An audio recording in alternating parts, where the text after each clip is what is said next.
कर्नाटक विधानसभा चुनाव परिणाम में कांग्रेस प्रचंड बहुमत की तरह बढ़ती हुई नजर आ रही है। कांग्रेस की जीत पर हिमाचल प्रदेश के मुख्यमंत्री सुखविंदर सिंह सुक्खू ने कर्नाटक के नेतृत्व और केंद्रीय आलाकमान को शुभकामनाएं दी। उन्होंने इस जीत का श्रेय सोनिया गांधी, राहुल गांधी और प्रियंका गांधी को दिया। मुख्यमंत्री सुखविंदर सिंह सुक्खू ने कहा कि कर्नाटक के लोग जो बदलाव चाह रहे थे और बदलाव आज हो गया है। मुख्यमंत्री सुखविंदर सिंह सुक्खू ने कहा कि कर्नाटक में लंबे समय से 40,000 सरकारी नौकरी के पदों पर भर्ती नहीं हो सकी थी। उन्होंने कहा कि कर्नाटक में गवर्नेंस नाम की चीज ही नहीं थी। लोग बदलाव चाह रहे थे और वह बदलाव आज हो गया है। कर्नाटका के कार्यकर्ताओं को, कर्नाटका के सभी नेतृत्व को, श्रीमती सोनिया गांधी जी, श्री राहुल गांधी जी, श्री प्रियंका गांधी जी को जो उन्होंने कड़ी मेहनत की है, ये उस मेहनत का फल है कि 4 साल जो भारतीय जनता पार्टी की सरकार रही और लोगों की आशाओं के अनुरूप कार्य नहीं कर सकी, और कर्नाटका की जनता ने, जब हम कर्नाटका गए हुए थे, ये मन बनाया हुआ है था कि इस बार वो कांग्रेस के पक्ष में खड़े होंगे। और जिस प्रकार के रुझान अभी नज़र आ रहे हैं, उससे ऐसा प्रतीत हो रहा है कि कर्नाटका के लोग हम पूर्ण बहुमत की सरकार कर्नाटका में बनाने जा रहे हैं। सर, क्या माने कि हिमाचल प्रदेश में गारंटी वाला मॉडल था, वो कर्नाटका में भी वही मॉडल चल? नहीं, हिमाचल प्रदेश में परिस्थितियां कुछ और थी, कर्नाटका की परिस्थितियां कुछ और थी। कर्नाटका में तो 40,000 जो सरकारी कर्मचारियों की भर्ती होनी थी वो नहीं हो सकी। कर्नाटका में गवर्नेंस नाम की चीज़ बहुत कम थी और लोग चाहते थे इस बार बदलाव, और बदलाव हुआ। और कर्नाटका के सभी कांग्रेस के कार्यकर्ताओं को, सभी नेताओं को बहुत बहुत शुभकामनाएं। धन्यवाद। Sir, thank you.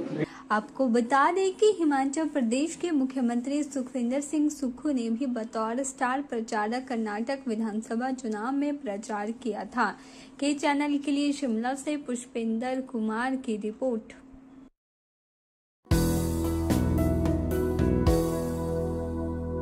मंडी में एचआरटीसी चालक यूनियन के स्थानीय डिपो मंडी द्वारा आज एक प्रेस वार्ता आयोजित की गई, जिसमें एचआरटीसी यूनियन ने अपने मुद्दे को प्रमुखता से रखा। हिमाचल प्रदेश एचआरटीसी यूनियन मंडी के परिचालकों ने प्रदेश सरकार को चेतावनी देते हुए कहा कि यदि 15 मई से उन्हें रात्रि भत्ता नहीं दिया गया तो वे नाइट ड्यूटी नहीं देंगे। हमारा एमडी महोदय से हमारी वार्ता हुई 9 तारीख को। कई मुद्दों पर हमारी सहमति भी बनी, लेकिन कुछ जब हमारी नाइट ओवर टाइम अलाउंस की बात आई तो एमडी महोदय ने भी ये आश्वासन दिया है कि आप 15 तारीख तक रुक जाओ और जो है मैं मंत्री महोदय से आपकी वार्ता कराता हूँ। लेकिन हमारे संगठन, जो हमारा हिमाचल राज्य का जो संगठन है, जिसके अध्यक्ष मान सिंह जी ठाकुर हैं, उनके आदेश से जो है प्रेस वार्ता, उन्होंने वाला डिवीजन में प्रेस वार्ता कीजिए कि अगर 15 तारीख के बाद अगर एचआरटीसी हमें रात्रि भत्ता एडवांस में नहीं देगी तो तब तक हम जो है नाइट के लिए उपलब्ध नहीं रहेंगे नौकरी के लिए। हम एचआरटीसी को चालक प्रचालक कभी भी बंद नहीं होना देना चाहता है, वो चाहता है उसका रोजगार चले। लेकिन ये बड़ी दुर्भाग्यपूर्ण बात है कि हमारा जो है 38 महीनों का ओवर टाइम, जो हमारा जेब से खर्चा हुआ पैसा है, डेली ड्राइवर कंडक्टर बाहर जाता है नाइट के लिए, ड्यूटी के लिए, तो 200 रुपये डेली अपनी जेब से खर्चता है। और जिस कर्मचारी की वेतन ही 12,000 है तो 6,000 तो नाइट ओवर टाइम में चला जाता है। ये हमारा पैसा है लगभग कोई 56 करोड़ के करीब है। और रही दूसरी जो वार्ता हुई हमारी, जो हमारा 16 का पे कमीशन लागू हो चुका है, उसके हिसाब से हमें ओवर टाइम नाइट बढ़ा दिया जाए। और जो एरियल है, और विभाग जो अब 4,000 एरियल ले चुके हैं, लेकिन एचआरटीसी का कर्मचारी को अभी ये भी नसीब नहीं हुआ है, जिसकी राशि करीब 90 करोड़ के करीब बनती है। तो अरबों की देनदारियां कर्मचारियों की एचआरटीसी में बची हुई हैं। तो यही कहा हमने ये कहा कि हम एचआरटीसी को बंद नहीं करना चाहते हैं, लेकिन एडवांस लेंगे और हम सेवा के लिए उपलब्ध रहेंगे। नहीं तो हम फिर गाड़ियाँ जो है रात्रि के लिए तभी जाएंगे जब एडवांस मिलेगा। अगर नहीं मिलेगा तो अगला कदम क्या रहेगा आपका?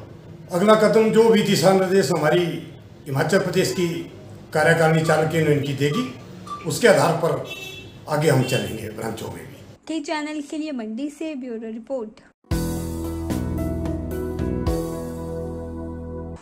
मुख्यमंत्री के प्रधान मीडिया सलाहकार नरेश चौहान ने भी कर्नाटक में कांग्रेस को स्पष्ट बहुमत मिलने पर कर्नाटक की जनता का आभार व्यक्त किया और कांग्रेस हाईकमान को जीत के लिए बधाई दी। नरेश चौहान ने कहा कि भाजपा राज में कर्नाटक में भ्रष्टाचार बढ़ा और विकास ठप पड़ा हुआ था। कांग्रेस के राष्ट्रीय अध्यक्ष भी कर्नाटक से आते हैं। हिमाचल प्रदेश से कांग्रेस की जीत की शुरुआत के बाद अब देश भर में कांग्रेस पार्टी चुनाव जीत रही है। यह परिणाम आगामी 2024 के लोकसभा चुनाव की दिशा में भी तय करेंगे और कांग्रेस पार्टी को मजबूती प्रदान करेंगे। आज कर्नाटक का जो परिणाम है, जिस प्रकार से अभी आगे बढ़ रहा है, और एक ऐसी संभावना भी थी कि कर्नाटक में जो है कांग्रेस पार्टी अपनी वापसी करेगी। चुनाव के दौरान भी जो हमारे राष्ट्रीय नेता थे, सभी लोग, हमारे हिमाचल प्रदेश के मुख्यमंत्री भी कर्नाटक में प्रचार में थे, तो जो फीडबैक था उसके हिसाब से ही परिणाम आ रहे हैं।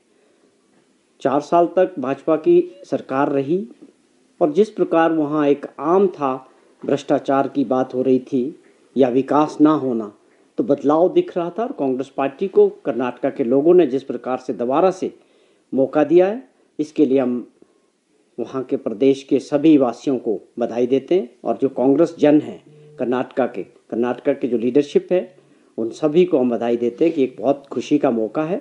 और विशेष तौर पे हमारे राष्ट्रीय अध्यक्ष भी कर्नाटक से हैं और उसके अलावा राहुल गांधी जी, माननीय श्रीमती सोनिया गांधी जी और श्रीमती प्रियंका गांधी जी, इन सभी ने वहाँ पर प्रचार किया और पार्टी को मजबूत किया। और आज लोगों ने जो है कांग्रेस पार्टी पर एक बार दोबारा से जो विश्वास किया है, निश्चित तौर पे ये एक बड़ा खुशी वाला माहौल है कि देश के अंदर जिस प्रकार का एक वातावरण था, लगातार जिस हिमाचल प्रदेश ने जिस प्रकार पिछले चुनाव में अभी जो दिसंबर में हुआ, वहाँ से एक वो बदलाव का जो माहौल बना है देश के अंदर, आप सभी जिस प्रकार से इस बात को जानते हैं कि हिमाचल प्रदेश के राज्यों का जो चुनाव था, उसमें भी हमारे देश के प्रधानमंत्री जी और राष्ट्रीय लीडरशिप भाजपा की काफ़ी जोर लगाया और उसके बावजूद हिमाचल प्रदेश के लोगों ने भाजपा को हिमाचल से बाहर किया और कांग्रेस पार्टी के नेतृत्व में जो सरकार बनी माननीय मुख्यमंत्री ठाकुर सुखविंदर सिंह सुक्खू जी की अध्यक्षता में, और आज उसी प्रकार जो है भाजपा को दूसरा झटका जो कर्नाटक में लगा है और वहाँ पर कांग्रेस ने जो वापसी की है, मैं समझता हूँ आने वाले चुनाव जो देश में होंगे, राज्यों की बात करें या 24 का जो लोकसभा का चुनाव होगा, ये निश्चित तौर पे उसके लिए एक दिशा तय करने वाले होंगे ये परिणाम। के चैनल के लिए शिमला से पुष्पेंद्र कुमार की रिपोर्ट।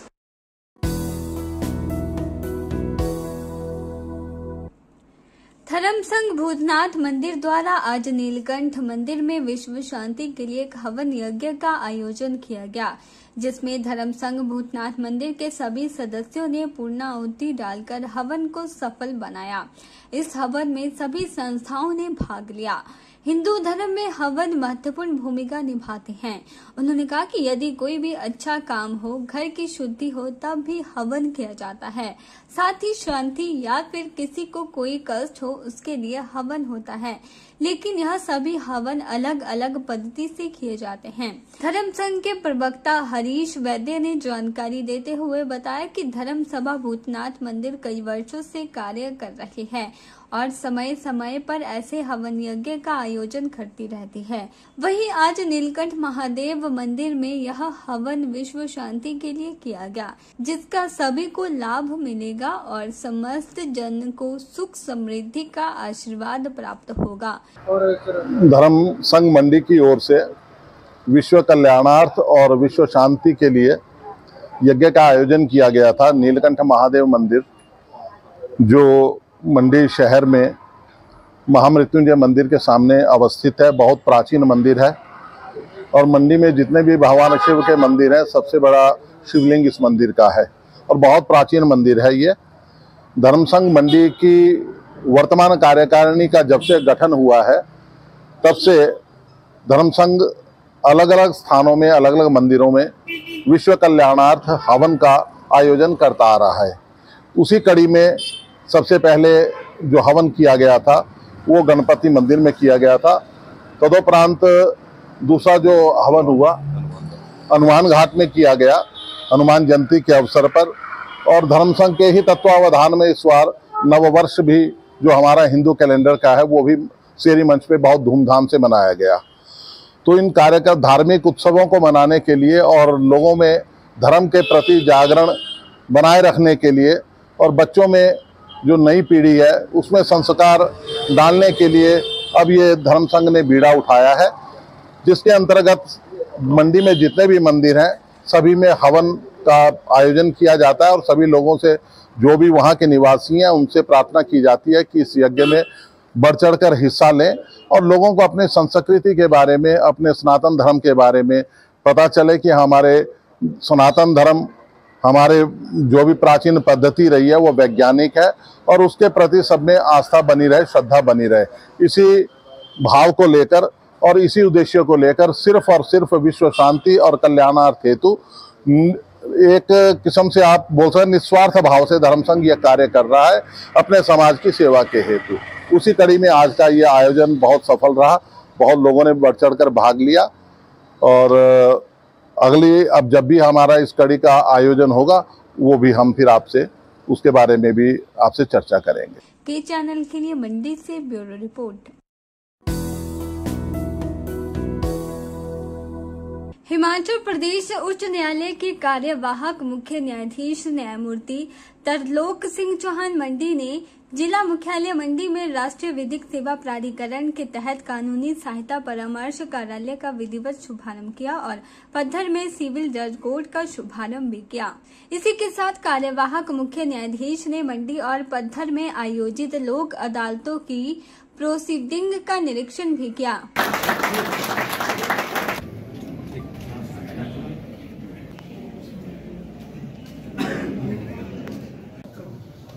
आप एक तरफ आ जाओ ना।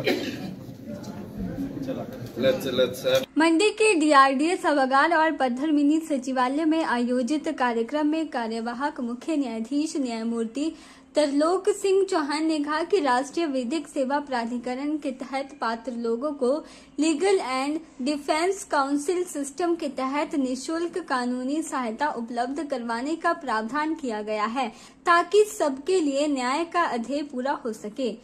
उन्होंने कहा कि legal and defence council system को और भी सुदृढ़ किया गया है।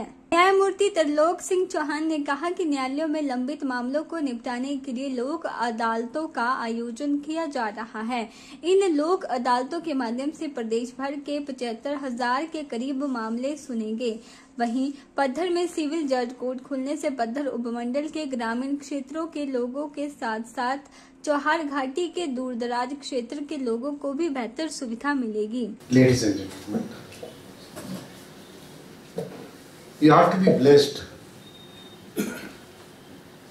to be dispensing with justice. If that task is assigned to you, probably you are the most fortunate and lucky person. But more lucky you are when you assign the task of providing free legal aid. I've been extremely blessed and fortunate to be heading the the State Legal Services Authority for the second time.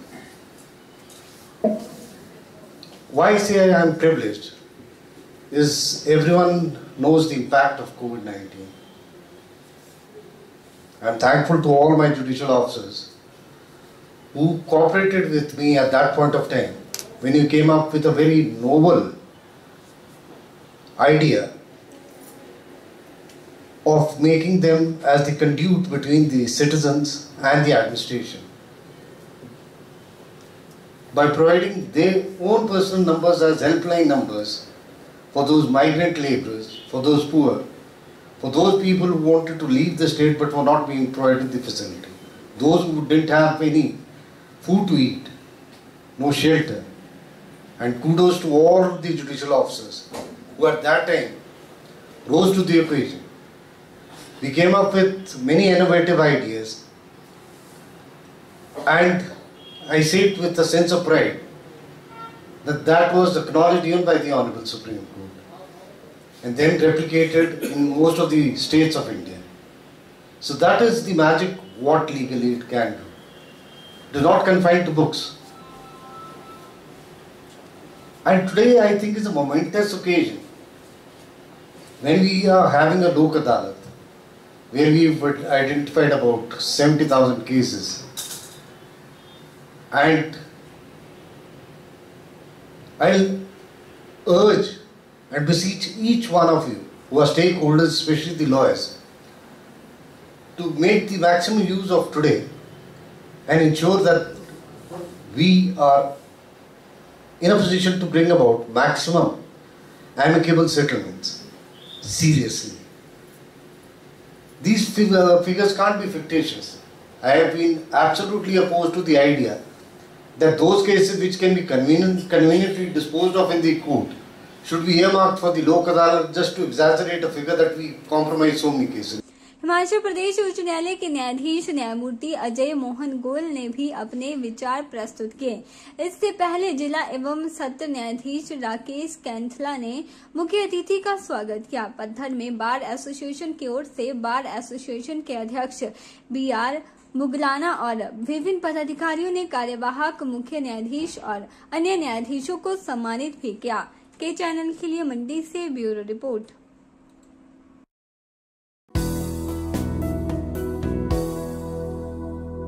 Congress को कर्नाटक में मिली जीत के बाद देश भर में जश्न मनाया जा रहा है। वहीं कांग्रेस की राष्ट्रीय महासचिव प्रियंका गांधी इन दिनों शिमला में हैं और कर्नाटक में मिली जीत के बाद वे शनिवार को कांग्रेस कार्यालय राजीव भवन पहुंची, जहां पर कांग्रेस प्रदेश अध्यक्ष प्रतिभा सिंह, मुख्यमंत्री सुखविंदर सिंह सुक्खू सहित अन्य मंत्रियों ने उनका स्वागत किया। इस दौरान प्रियंका गांधी ने कर्नाटक की जनता का आभार जताते हुए कहा कि उन्होंने पूरे देश में यह संदेश दे दिया है जो जनता चाहती है। वह समस्याओं के समाधान की राजनीति चाहती हैं। उनके मुद्दों पर बात होनी चाहिए। उन्होंने कहा कि कांग्रेस ने हिमाचल में भी और कर्नाटक में महंगाई, विकास और भ्रष्टाचार जैसे मुद्दों को लेकर प्रचार किया। उन्होंने कहा कि कर्नाटक और हिमाचल ने ये बता दिया कि ध्यान भटकाने की राजनीति नहीं चलेगी। कर्नाटक की जनता ने अपना ध्यान एकदम केंद्रित रखा, अपने मुद्दों पर रखा और ऐसा निर्णय लिया जो भ्रष्ट सरकार थी उसे निकाल फेंका। उन्होंने कहा कि कांग्रेस के राष्ट्रीय अध्यक्ष और राहुल गांधी की अध्यक्षता में यह चुनाव लड़ा गया। राहुल गांधी ने भारत जोड़ो यात्रा में कर्नाटक से रैली निकाली थी। वहीं कांग्रेस अध्यक्ष 1 महीने से कर्नाटक में रहे और कांग्रेस के कार्यकर्ताओं ने परिश्रम किया। उनके प्रयासों से ही जीत हासिल हुई है। बहुत दिल से बधाई देना चाहती हूँ और उन्होंने पूरे देश में आज ये संदेश दे दिया है कि जो राजनीति जनता चाहती है वो अपनी समस्याओं के समाधान की राजनीति चाहते हैं। अपने मुद्दों पर बात होनी चाहिए। हमारा पूरा प्रचार हिमाचल प्रदेश ने भी यही दिखाया। हमारा पूरा प्रचार यही रहा था कि जनता के मुद्दों पर हमें बात करनी चाहिए। वो मुद्दे हैं महंगाई, बेरोजगारी, भ्रष्टाचार। जनता विकास चाहती है और आज से दोनों हिमाचल प्रदेश और कर्नाटक ने इस देश को साबित कर दिया है कि ध्यान भटकाने वाली राजनीति अब नहीं चलेगी। कर्नाटक की जनता ने अपना ध्यान एकदम केंद्रित रखा, अपने मुद्दों पर रखा और ऐसा निर्णय लिया कि जो वहाँ पे जो भ्रष्ट सरकार थी उसको निकाला गया। तो सबसे पहले जैसे मैंने कहा उनको बहुत बहुत बधाई। फिर हमारे परमादरणीय कांग्रेस के अध्यक्ष जी खारगे जी और पूर्व अध्यक्ष जी श्री राहुल गांधी जी, उन्हीं के नेतृत्व में ये चुनाव लड़ा गया, उन्हीं की अगुवाई थी। भारत जोड़ो यात्रा में भारत जोड़ो यात्रा में राहुल गांधी जी ने जो कर्नाटका से यात्रा निकाली उसमें जो 91 शायद या 91 से विधानसभा थी उनमें से 75% जीती गई है कांग्रेस द्वारा। के चैनल के लिए शिमला से पुष्पेंद्र कुमार की रिपोर्ट।